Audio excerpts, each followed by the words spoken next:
¿Cuál es la sensación de abrir un cuerpo? Igual es una pregunta estúpida, pero un tumor, ¿qué aspecto tiene? ¿Tú sabes cuál es la tasa de divorcios entre las pacientes? O sea, cuando en un matrimonio el hombre está enfermo, la tasa de divorcios es como un 25%. Así cuando es la mujer es más del 50%.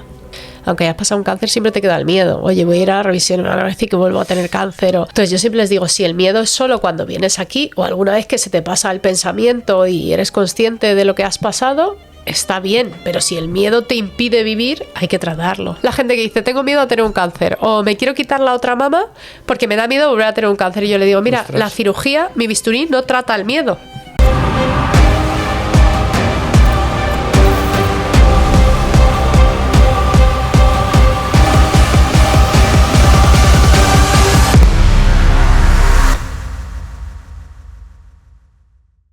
Elisa Moreno, bienvenida. Gracias. Muchas gracias por pasarte por Haz que Pase. Muchas gracias a ti por invitarme. ¿Qué te trae por aquí? Hablaremos un poco pues, sobre tu especialidad, que ahora contaremos un poquito más. Y me gusta empezar por una pregunta muy básica, que os defináis vosotros mismos. ¿Quién es Elisa? Pues Elisa es una mujer muy activa, que le gusta muchísimo lo que hace. Soy ginecóloga y me dedico al cáncer de mama y que, bueno, me gusta mucho también el estilo de vida saludable. ¿Qué te llevó a especializarte en el cáncer de mama? Bueno, es que es una... A veces nos especializamos porque nos obligan, pero es verdad que cuando era residente es una parte que me puse a estudiar y me parece súper interesante, porque el cáncer de mama es uno de los cánceres más frecuentes en mujeres. En España actualmente 1 de cada 7 mujeres va a tener un cáncer de mama. Es un cáncer con una supervivencia altísima, del 85%. Y claro, hay muchísimo volumen de pacientes. Entonces eso quiere decir que los estudios la medicina avanza en cáncer de mama súper rápido, porque enseguida que te pones a hacer un estudio, pues puedes coger 1.000 pacientes, 2.000 pacientes y enseguida se saben resultados.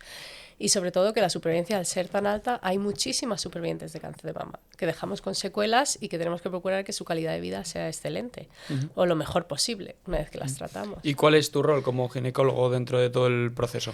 Bueno, nosotros no todos los ginecólogos tratamos el cáncer de mama, es una cosa un poco discutida porque a veces lo hacen los cirujanos generales, otras veces los ginecólogos, pero nosotros en la Unidad de la Paz tratamos tanto el diagnóstico como el tratamiento como el seguimiento a 10-15 años. O sea que básicamente, o sea, la parte es muy complejo el tratamiento del cáncer de mama, hay mucha gente que no recibe quimio porque siempre piensas en un cáncer y siempre piensas en quimioterapia, pero en el cáncer de mama no todo el mundo recibe quimioterapia. Muchas reciben solo hormonoterapia, entonces nosotros nos encargamos de poner la hormonoterapia y de hacer el seguimiento. Vale. ¿Qué sabemos sobre el cáncer de mama? Pues, a ver, sobre todo el mundo cuando le diagnosticas un cáncer dice, ¿y esto por qué me ha pasado? Pues en realidad eso no lo sabemos. Vale. No podemos saber por qué le ha pasado un cáncer a nadie. Sabemos que hay distintos factores de riesgo que aumentan el riesgo de cáncer de mama. La gente se centra mucho en tengo un antecedente familiar, ¿no? Tengo una abuela, tengo una madre, esto es genético. Pues lo cierto es que los cánceres de mama, menos del 15% son genéticos. Wow. O sea, la mayoría son ambientales. Y sabemos que el estilo de vida influye mucho en el cáncer de mama. O sea, que el estilo de vida sedentario aumenta el riesgo de cáncer de mama, la dieta basada en ultraprocesados, moderna que tenemos, también aumenta el cáncer de mama. Con lo cual, muchas veces nos centramos tanto en cosas que no podemos modificar, ¿no? Como es la genética, uno nace con una carga genética y eso no se puede modificar. Lo que sí se puede modificar es lo que hacemos, ¿no? Cómo nos cuidamos. Y entonces sí que hay gente que es más propensa a poder tenerlo y otras Bueno, que no. a ver, sí hay un porcentaje de población que tiene mutaciones genómicas que aumentan un poco el riesgo, o sea, que aumentan mucho el riesgo de cáncer de mama, pero ya te digo que es poca gente. Entonces, en eso sí que hay unos protocolos de seguimiento, se ofrecen unas cirugías profilácticas, como la de quitarte las mamas a cierta edad, pero la mayor parte de la gente pues no es más propensa, simplemente que pues surge. ¿Cómo podríamos ayudar a la gente para evaluarse o saber, anticiparse un poco a los síntomas? Lo importante es, si te notas algo en la mama, tienes que consultar. O sea, aunque sea un nódulo benigno, pero siempre cuando te notas algo en la mama hay que consultar con un médico. Nunca hay que esperar, porque es verdad que a veces vienen pacientes, no, me lo llevo notando 5 años y tal, o 2 años, y cuando vienes ya es un nódulo muy grande. Entonces, ante la duda hay que consultar. Y luego hacer las mamografías de cribado. Es fundamental hacerse sus mamografías de cribado. Y antes comentabas, bueno, pues el tema del estilo de vida, ¿no? Tanto los hábitos alimenticios como entiendo que el deporte. ¿Qué actividades recomiendas así principales, esenciales que debe seguir la gente? O sea, principalmente hay que evitar el sedentarismo, porque somos una población súper sedentaria. O sea, tú le preguntas a la gente qué ejercicio físico haces y la respuesta es es que yo no tengo tiempo. Nadie tiene tiempo a hacer ejercicio. Entonces, es fundamental ser activo. O sea, no solo hacer ejercicio, sino ser activo. Es que la mayor parte de la gente se pasa sentada la mayor parte del día. Si tú cuentas con un reloj de estos cuántos pasos haces, Sí. la gente no llega a 6.000 pasos. Entonces, principalmente hay que ser activo y luego hay que hacer deporte. Hay que hacer entrenamiento, sobre todo de fuerza muscular, porque no tenemos masa muscular. Y eso es muy importante en cuanto a metabolismo y en cuanto a salud. ¿Y cuáles son las principales razones de que el deporte o esta vida saludable ayuden a...? Porque el deporte es antiinflamatorio. O sea, el problema del sedentarismo y de la dieta que tomamos es que estamos muy inflamados. O sea, los ultraprocesados aumentan la inflamación, el sedentarismo, pues el deporte es súper antiinflamatorio. Además, también influyen los genes. Hay genes antitumorales que solo se activan cuando haces ejercicio físico. Entonces eso es fundamental para el control natural de antitumoral. Tú lo comentabas antes, y corrígeme si me equivoco, pero creo que este es el cáncer del que más se sabe, ¿no? Que más innovaciones hay. ¿Cuáles son las principales así que hace unos años era impensable y ahora podemos contar con ellas? Bueno, han cambiado muchas cosas. Yo siempre lo cuento, pero hace 28 años, mi abuela vive, tiene 92 años, y hace 28 años le operaron de un cáncer de mama bastante pequeño y la quitaron la mama porque tenía 65 años y una mujer con esa edad, ¿para qué quería una mama? Y además la quitaron todos los ganglios. Y luego la dieron quimio y la dieron radio. Y ahora el cáncer que tenía mi abuela, pues no lo habíamos hecho ni la mitad. Vale. Entonces, gracias a eso, pues estamos avanzando. O sea, ahora, por ejemplo, se intenta ser lo más conservador posible con la cirugía, no se quitan mamas si no hay una indicación clara de quitarla, y no es en cuanto a la agresividad del tumor, sino del tamaño del tumor en comparación con el tamaño de la mama, porque se ha visto que la mastectomía, cuando hacemos una mastectomía no damos radioterapia, si quitamos solo el tumor damos radioterapia, y se ha visto que la radioterapia más la tumorectomía mejora la supervivencia en comparación con la mastectomía. Con lo cual intentamos ser más conservadores, no se da quimioterapia a todos los tumores porque sabemos que hay tumores que no responden a quimioterapia, con lo cual te llevas todos los efectos adversos de la quimioterapia pero no beneficios. Damos mucho hormonoterapia y luego pues se intenta mucho la calidad de vida. Ya se ha dejado casi de hacer linfadenectomía. Linfadenectomía es quitar todos los ganglios. Sí. Y no ha demostrado a día de hoy que mejore la supervivencia. Entonces cada vez hacemos menos. Es verdad que todavía hay alguna indicación de hacer linfadenectomías, sobre todo cuando hay mucha afectación axilar, pacientes que tienen muchos ganglios, pero hacemos un ganglio centinela, incluso hay tumores que ya ni se hace el ganglio centinela porque no hay indicación, con lo cual todo esto está haciendo que nuestros pacientes tengan menos efectos adversos de los También tratamientos. entiendo que la prevención, ¿no? El identificarlo con anterioridad, habrá claro, un montón de métodos. El cribado con la mamografía está haciendo que encontremos tumores muy, muy pequeños. O sea, hay tumores subcentimétricos. ¿Se utiliza ya algún tipo de inteligencia artificial para identificar el cáncer? A día de hoy en mi servicio todavía no. No. Y tú que, por ejemplo, tú haces cirugía, ¿no? También. Sí. Ya por curiosidad propia, tú cuando abres ahí, primero, por partes, ¿sientes alguna emoción cuando estás operando? Porque entiendo que una operación así tiene una connotación emocional muy fuerte por lo que supone, ¿no? De la persona a la que estás operando. ¿Cómo controlas tú esas emociones? A ver, yo llevo muchos años haciendo esto, entonces eso es más bien cuando eres residente. Luego ya las emociones, o sea, la parte quirúrgica de la mama es a mí la que más me gusta. Porque, bueno, o sea, procuras... El problema de quitar una mama, que muchas de las mujeres que vienen y dicen, claro, es que yo quiero reconstruirme, pero a veces se sientan mal por pedirlo porque es como, tengo un cáncer, me voy a tratar de cáncer y estoy yo preocupada porque no voy a tener una mama. Yo siempre les digo, es que no es banal quitar una mama. O sea, es verdad que no es un órgano principal, pero impacta mucho en la visión que tiene una mujer sobre su cuerpo. Con lo cual, si tú te quitas una mama, luego te vas a estar recordando toda tu vida que has tenido un cáncer de mama. Claro. Con lo cual es fundamental que intentemos hacer las cirugías lo mejor posible para que no quede pues una huella muy impactante. Entonces, cuando quitamos un tumor intentamos hacer mucha oncoplastia, es decir, dejar la mama, no dejar cicatrices en medio de la mama, sino muchas veces alrededor de la areola o de zonas donde eso no se vean casi. Modificamos el tejido para que no quede un agujero, nunca dejamos un agujero, sino que modificamos el tejido. Vale. O incluso cuando quitamos mucho, que yo he llegado a quitar 800 gramos de una mama, podemos hacer oncoplastias porque trabajamos con los cirujanos generales y no quitamos la mama, sino que modificamos el tejido, subimos las dos mamas y se queda una mama bastante. Vale. Sé que hay yo he tenido casos cercanos por desgracia y sé que hay como un tema controversial en cuanto a la reconstrucción de la mama en la propia operación de extirpar el tumor o esperar a después, ¿no? ¿Esto por qué es tan Bueno, eso controversial? depende de los tratamientos que vayamos a dar.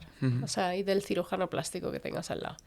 Nosotros, por suerte, en La Paz tenemos un equipo de cirugía plástica que trabajamos con ella mano a mano. O sea, yo hablo con el cirujano y hablamos de la técnica de la mastectomía, de por qué tengo la indicación, de qué tratamiento le vamos a dar después. Y eso hace que sea muy fácil reconstruir. Hay algunas pacientes que deciden reconstruir diferido porque haya que radiar, porque es enfermedad muy avanzada, pero en general solemos hacer reconstrucciones inmediatas. ¿Y tú que lo vives desde dentro, qué es lo que más te ilusiona de la medicina en cuanto a este ámbito de avances y demás? Que tú consideres decir, jo, esto tiene muy buena pinta para que de aquí a dentro de un poco tiempo haya... Pues sobre todo, mira, hay un tema que a mí me gusta muchísimo y es las mujeres mayores. O sea, uno piensa, no, es que ya a partir de los 80 años uno no tiene un cáncer, pero no es así. En el cáncer de mama aumenta la incidencia con la edad. O sea, que yo tengo pacientes de 93 años que vienen con un cáncer de mama. Que a veces las mujeres me miran y me dicen, pero ¿esto por qué me ha pasado a mí? Y digo, bueno, pues porque... A veces se lo digo y ellas se ríen. Si se hubiese muerto usted con 86 no le había diagnosticado un cáncer de mama, pero no se ha muerto, entonces ahora tiene un cáncer de mama. Y a veces antes, pues como eran mayores, pues cómo las vamos a tratar, ¿no? Y las dejábamos ahí casi sin tratar. Y luego hay otra corriente que es, no, como son mayores, pero van a seguir viviendo y tienen muy buena salud, porque hay mujeres que tienen muy buena salud, que no tienen ninguna enfermedad, pues vamos a darles todo el tratamiento. Pero claro, tú le das una quimioterapia a una mujer de 92 años y a lo mejor la has machacado, ¿no? Entonces yo creo que lo más importante de los avances es la medicina personalizada, que a cada paciente le demos el tratamiento que necesite sin pasarnos, o sea, sin quedarnos cortos ni pasarnos de efectos adversos. ¿Y cómo es el proceso, por ejemplo, el mero hecho de tener que dar la noticia? ¿Eso cómo lo gestionas previamente? A ver, hay días que son duros, ¿eh? Hay días que tienes que dar la noticia varias veces en el mismo día porque tienes 3 diagnósticos nuevos y es un día duro, pero yo siempre intento pues intuir un poco, aunque sea la primera vez que vea a la paciente, cuánta información quiere y cómo quiere que se lo dé. O sea, normalmente me presento y luego les digo, no tengo buenas noticias. Muchas ya vienen preparadas, ¿no? Porque te han hecho una biopsia de mama y ya te lo esperas un poco. Otras no, otras dicen, es que pensaba que iba a ser benigno. Entonces hay a veces que la gente pues se lo toma muy...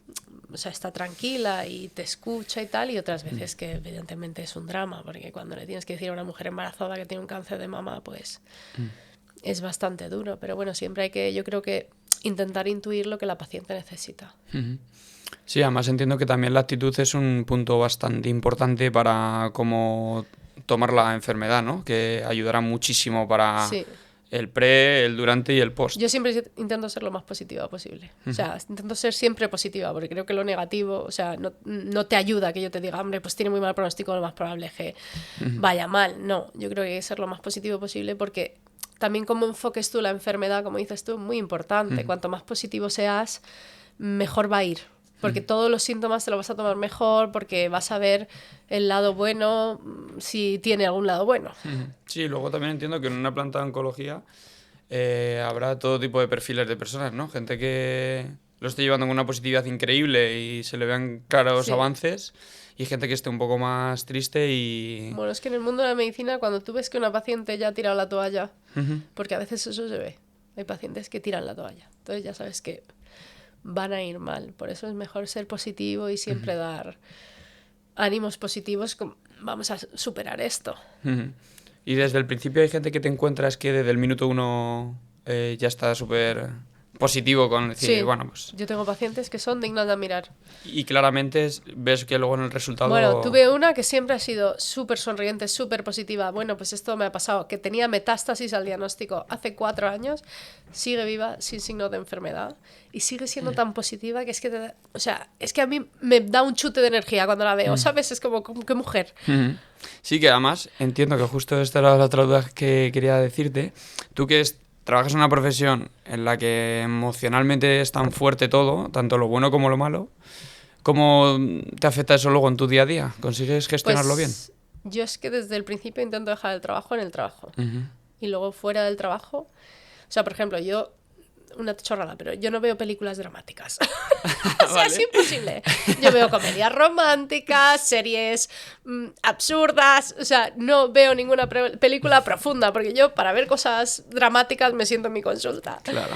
Y por la tarde yo siempre desconecto del trabajo, o sea, no tengo ninguna conexión, hago cosas que me gustan, hago deportes, salgo con mis hijos al parque, pero no vuelvo a O pensar sea, tienes en una la desconexión consulta. total de lo que haces, claro. Sí, sí. Sí, porque si no, no puedes vivir con ese estrés. ¿Qué es lo que más te hace pensar, decir, jo, estoy haciendo lo que tengo que hacer? O sea, que te sientes identificada. Bueno, yo es que o sea, yo desde los 7 años quiero ser médico, siempre he querido ser médico, y desde muy joven he querido ser ginecóloga. Y entonces es una cosa que me gusta muchísimo. Y me siento muy realizada. Yo nunca tengo depresión post-vacacional. O sea, se acaban las vacaciones, sí, bueno, pero voy a un trabajo que me gusta, entonces nunca estoy deprimida en plan, joder, qué coñazo. Qué bueno. Y me gusta muchísimo el trato con la gente. O sea, a pesar de que mi cosa favorita es el quirófano, pero las pacientes en el quirófano están dormidas, me gusta muchísimo pasar ¿Y la por consulta. qué? ¿Sientes ahí como un ritual o una paz Bueno, me siento muy realizada en el quirófano. Es una de las cosas que más... O sea, los ginecólogos somos cirujanos. Y al que le gusta la cirugía es... O sea, a mí es una de las cosas que más me gusta hacer, la cirugía. Pero es verdad que me gusta también ver después a mis pacientes y me digan, uy, qué bien me ha quedado, no se nota. O sea, cosas así. Yo, bueno, siempre lo he dicho a mi círculo cercano porque doy gracias a que existáis gente como vosotros, porque yo es que veo una gotita de sangre, no, ahí no llego, pero yo tengo el síndrome de la bata blanca bastante bien identificado, tema hospitales y demás, me cuesta y no me entra en la cabeza la capacidad que tenéis vosotros de convivir ahí tantas horas, ¿sabes? Porque yo entro y es que me llego a marear, decir, Es que nosotros en nuestra casa, o sea, al final pasamos tantas horas en el hospital que es nuestra segunda casa. Claro. Yo a veces hablo de cosas o tengo fotos en el móvil y la gente lo ve y dice, pero Elisa, y yo, a mí es que no me impacta. Joder, sí, sí, claro, porque ¿cuál es la sensación de abrir un cuerpo? ¿La podrías definir? No sé, o sea, vamos a ver, al final es como abrir carne normal, nada más que sangra cuando la abres, pero lo hacemos con mucha delicadeza. Ya, ya. O sea, el Hombre, bisturí supongo, del sí, sí. quirófano no tiene que ver con el cuchillo de la cocina. Claro, claro. Entonces, yo siempre procuro hacer incisiones muy chiquititas, que a veces mis residentes dicen, ¿cuánto estás sufriendo? Digo, bueno, hay que dejar una incisión muy pequeña.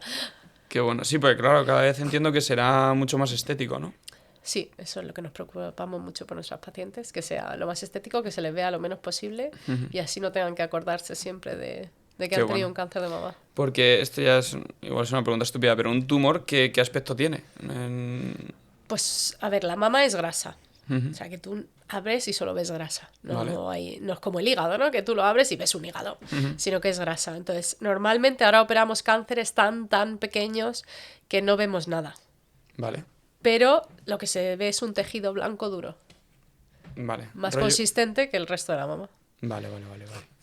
Y para ti, no sé, ¿tienes alguna experiencia o cosa que hayas aprendido de tus pacientes a lo largo de la vida? Muchísimas. ¿Alguna que puedas A contar? valorar mucho la vida.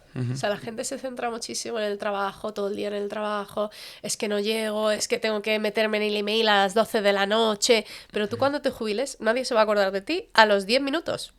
¿Y qué te va a quedar? Tu vida, tus hobbies, tu familia, lo que hayas hecho y lo que hayas sembrado. Y muchas pacientes a lo mejor me dicen, es que fíjate, me acabo de jubilar, tengo un cáncer de mama, tengo que pasar por todo el tratamiento, me ha dejado mi marido, ¿y ahora qué? Pues es que ahora eso es lo que hay que cultivar, más la vida que la profesión. O sea, evidentemente yo sí que me identifico como ginecóloga muchas veces porque es una parte muy grande de mi vida, pero yo tengo otra mucha muy grande.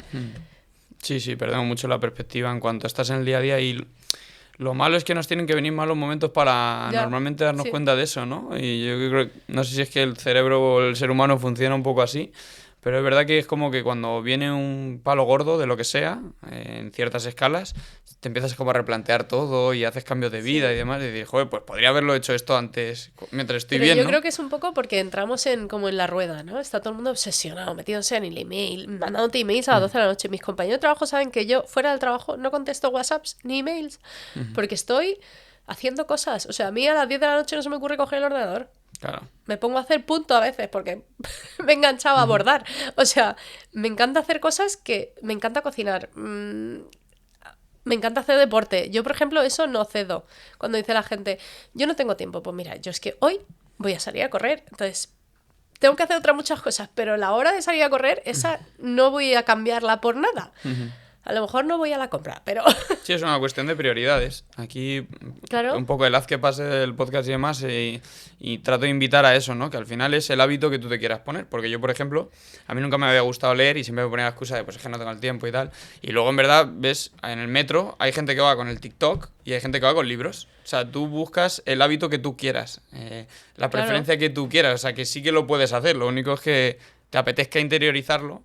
Y son cosas que normalmente, pues por ejemplo, el deporte no siempre apetece. Bueno, a mí muchas veces Porque no me apetece, supone claro. un esfuerzo. De hecho, hay una campaña de marketing de Nike que dice el deporte es incómodo, ¿sabes? Porque es que viene bien después, pero el durante no apetece. Entonces tienes que hacer el esfuerzo de... Claro, eso me dicen mis pacientes, es que a mí no me gusta. Y yo, yo a veces les digo, pero ¿y te gusta que te demos la quimio? Claro. No te gusta, pero es que hay cosas que hay que hacer y sobre todo, yo no me puedo creer que alguien me diga que después de hacer deporte no se siente mejor.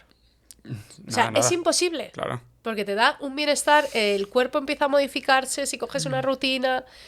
Entonces, es imposible que tú después de entrenar me digas, no, es que me encuentro peor que antes. No, te vas a encontrar mejor siempre. 100%.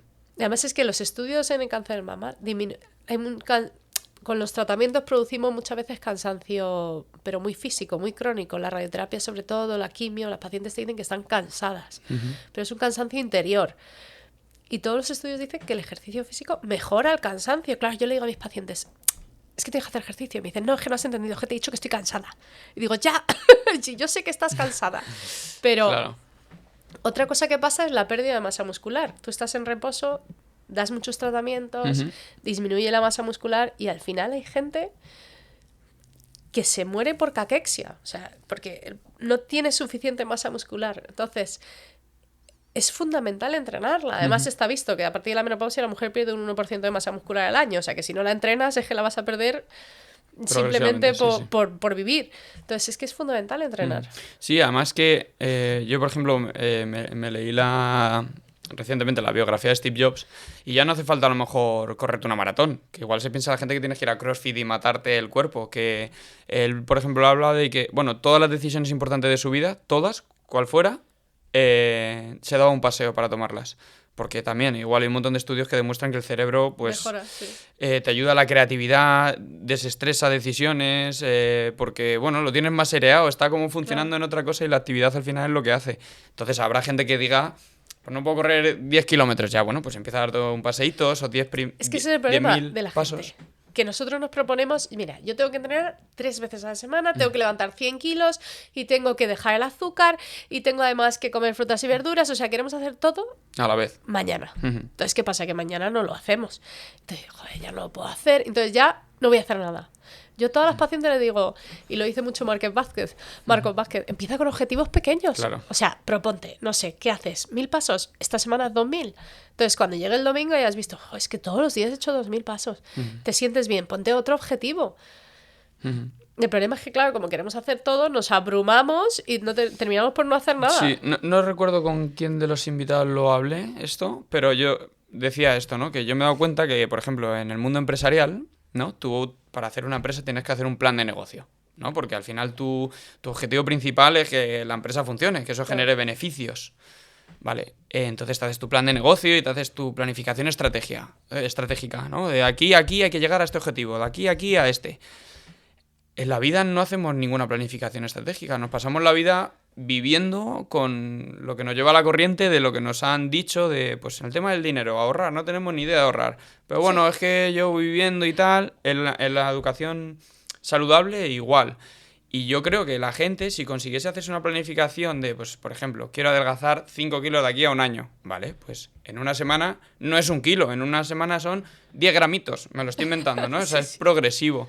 Pero la gente como no tiene la capacidad, y entiendo que también por desconocimiento, de hacerse esa planificación estratégica... Pero no es verdad, porque la gente planifica muchísimas cosas. O sea, yo tengo amigas que planifican toda la semana. O sea, por ejemplo, tienes hijos y tú tienes que ir planificado, ¿no? Que vamos a cenar hoy, que vamos a hacer tal, que cuándo voy a poner las lavadoras, tonterías. Pero para poder seguir adelante tu vida con 3 hijos hay que hacer muchas cosas en la semana. Pero no has planificado, voy a tener media hora el lunes, media hora el miércoles y media hora el viernes para mí, para hacer ejercicio. Sí, lo que realmente es prioritario. Yo a todas las pacientes os digo, mire, cuando están jubiladas, les digo, mire, usted se tiene que levantar por la mañana, se tiene que poner el chándal, desayunar e ir a hacer ejercicio. Digo, porque la casa, ¿qué va a hacer? Recoger la casa, hacer la comida y tal. Digo, va a estar allí cuando vuelva de hacer ejercicio. Y lo puede hacer después, pero lo más importante que tiene que hacer en el día para usted es el ejercicio. Yo le puedo pedir mamografías, yo le puedo pedir revisiones anuales, pero no puedo ir a su casa a hacer ejercicio por usted. Y eso es lo que más determina la supervivencia y cómo se va a encontrar después de que yo trate el cáncer de mama. ¿Por qué todo es prioritario menos uno mismo? Además, eso tenemos mucha tendencia en las mujeres. O sea, las mujeres solemos, porque los hombres siempre oyes a madres no, es que se va al gimnasio a las 8, entonces yo ceno con los niños y tal. ¿Por qué nosotras no? Pues igual, es que es fundamental. Sí, además eso, que empiecen por algo muy sencillo, que es darse un paseo de 1 horita y media, que con eso ya hacen los 10.000 pasos probablemente. O 30 minutos, que hagan lo que sea, porque muchas veces además me da la circunstancia de que el hombre sí lo hace. O sea, viene la pareja, ¿no? La mujer y el hombre jubilados, los dos, 70 años. Y entonces, ¿qué hace? No, yo no hago deporte. Y el marido, yo me voy a andar todos los días, me levanto, me voy a andar, tal. Dice, ya, es que se tiene que ir porque yo tengo que hacer las cosas. ¿Qué cosas? Váyase con él, por favor. Totalmente, sí, ya comeréis fuera o lo que sea, ¿no? No, pero después del paseíto. Es una obsesión por la limpieza. Sí, totalmente. También quería tocar un tema que creo que es importante, ¿no? Que es el entorno que envuelve a una persona que está sufriendo esta enfermedad. Y para ti, más allá de acompañar, ¿no? ¿Qué puede ser lo que una persona puede hacer para hacer la vida más fácil? Tanto emocionalmente como en el día a día. Bueno, yo muchas familias, pacientes y sus familiares me preguntan, ¿qué hago? Es que muchas veces la gente habla de más. O sea, todo el mundo intenta apoyarte, pero haciendo comentarios.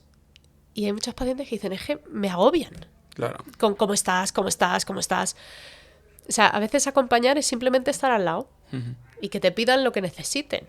O sea, hay gente que no necesita nada, hay gente que necesita tomar un café, hay gente que dice, oye, pues quiero ir a dar un paseo, vente conmigo.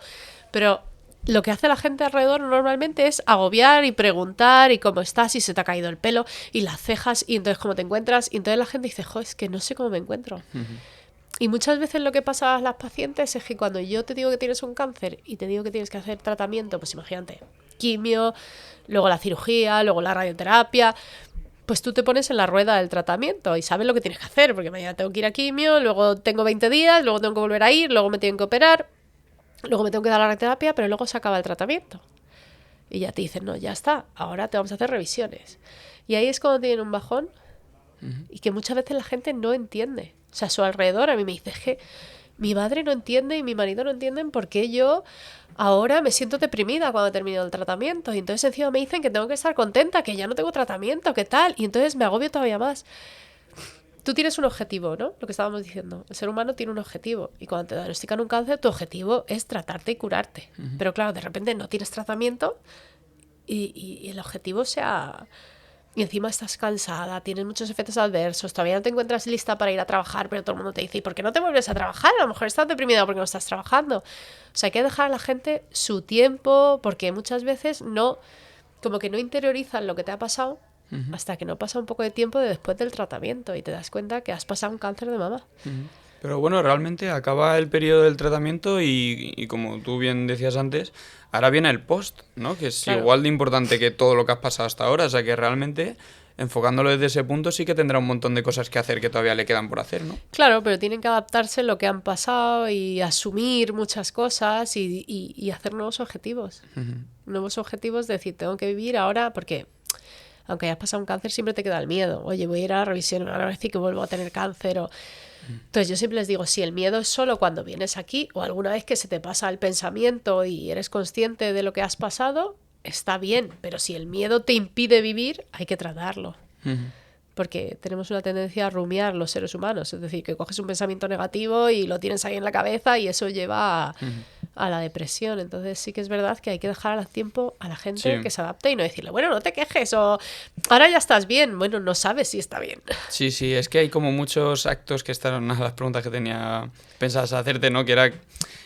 ¿Qué son aquellas cosas que la gente bien intencionadas hace con los pacientes, pero que son tremendamente negativas? Porque yo lo pienso y, por ejemplo, yo tuve una etapa de ansiedad bastante fuerte y demás, Y entraba en una dicotomía cuando tenía un ataque de ansiedad y a lo mejor estaba en un evento social con amigos cenando o lo que sea, que entraba un poco en la cabeza de decir, necesito decir que estoy mal, porque evidentemente me siento mal y la gente lo va a notar y en algún momento va a pasar, pero si lo digo a lo mejor se alertan demasiado porque no entienden a lo mejor lo que me está pasando, que es la ansiedad, y me hacen alertarme más. Entonces mi cabeza explotaba porque necesitaba contarlo, pero no. Entonces... Yo, por ejemplo, una de las herramientas que encontré, con la ayuda de mi psicólogo y demás, con un poco de trabajo, fue previamente a que tuviese cualquier ataque de ansiedad, poner en contexto a la gente más o menos cercana que iba a pasar mucho tiempo conmigo en el resto de tiempo, en que esto podía pasar en algún momento y que cuando yo lo diga, que la gente no se escandalice porque nada, que no pasa nada, que iba a ser un periodo corto de tiempo, 5 minutillos, 10 minutillos y ya se me pasase. Y eso me ayudó un montón a decir, oye chicos, que sepáis, tengo un ataque de ansiedad, en 10 minutillos se mira. Entonces ya ahí la gente, pues, lo entiende. O sea, que yo creo que un poco esa comunicación de también decir lo que necesitas, pues puede ayudar al resto a poder ayudarte.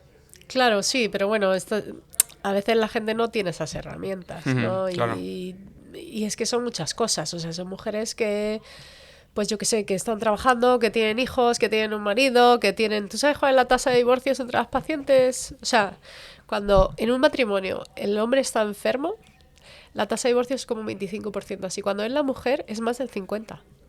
¿De verdad? Sí. Porque, no, jamás lo diría, ¿eh? Porque pasamos de cuidar a todo el mundo a un poco cuidarnos a nosotras, pero porque es el momento en el que necesitamos, o sea, no podemos con todo. Y luego también los miedos, claro, no es lo mismo estar al lado de alguien que sabes que, o que va a vivir para siempre en tu mente, a saber que alguien es vulnerable. Qué fuerte, joder, pues... O sea, me choca que me digas esto porque precisamente... Bueno, es verdad que es una situación que puede ayudar para afianzar relaciones Sí. o para destruirlas, es evidente, pero... Es que hace poco pues tuve otro amigo por aquí que hablamos un poco de vivir en el extranjero y te ponía también la situación un poco de esta, ¿no? Cuando vives tan lejos, Sí. también te identifican muy rápido la gente que se preocupa por ti estando Claro. tan lejos, o los que precisamente pues se disuelven ahí un poco en el tiempo y se pierde la relación. Pero, joder, un caso así, en lo que yo normalmente, o al menos por las experiencias que yo he tenido cercanas, he percibido lo contrario, que hay Bueno, por un sentimiento de unión. Por sí, suerte en España pues, tenemos, la verdad es que, no sé, la familia en España es algo muy, ¿no? Unido con tus padres, con tus hermanos, el matrimonio, pero bueno, tendremos que ver las nuevas generaciones, cómo van. cómo evolucionan, espero que vaya mejor. ¿Tienes alguna historia que tú recuerdes que digas, esta siempre la cuento porque me impactó muchísimo? ¿De pacientes? Sí, Bueno, no sé, tengo muchas. sí. Tengo una paciente que se diagnosticó un cáncer embarazada y la verdad es que la tía ha sido una fortaleza total y ha ido muy bien. Y salió todo perfecto. Por ahora sí. El niño es precioso. Luego creo que hay otro tema que es importante, este momento en el que, porque antes decíamos que la gente vaya a hacerse revisiones y demás, y también entiendo que habrá muchas mujeres en este caso que por el miedo a no recibir ninguna noticia no van, ¿no? Sí, las hay. ¿Y esto cómo podemos ayudar para que...? O sea, el miedo es una cosa incontrolable. Entonces hay pacientes, suelen ser de más edad, no muy jóvenes, porque las jóvenes, o sea, yo creo que las menores de 40 tenemos como más conciencia y enseguida consultamos, pero tenemos pacientes verdaderamente que es dramático, o sea, que vienen con una úlcera y es un cáncer. Entonces, o sea, esto siempre ha pasado, desde que yo soy residente llevo viendo pacientes, no es muy habitual, pero incluso, o sea, no tiene que ver con el nivel socioeconómico ni con el nivel intelectual, ¿eh? Gente con muchísimos estudios. No, pero el miedo iguala todo. Que por no consultar y cuando viene ya es como, pero... Y luego gente de países subdesarrollados que claro que en su país no puede consultar. O sea, hace poco tenía una paciente que vino a visitar a su hijo y su hijo vio eso y la trajo al hospital. Y la hemos tratado, pero tiene una úlcera... O sea, le he tenido que hacer una mastectomía quitándole músculo y todo, que eso no lo he hecho nunca, por el tamaño tumoral. Entonces es muy importante consultar. O sea, aunque te fuerte. notes algo muy pequeño y digas, esto es una tontería, bueno, pues mejor que yo te diga que es una tontería, no que te diga que es un cáncer.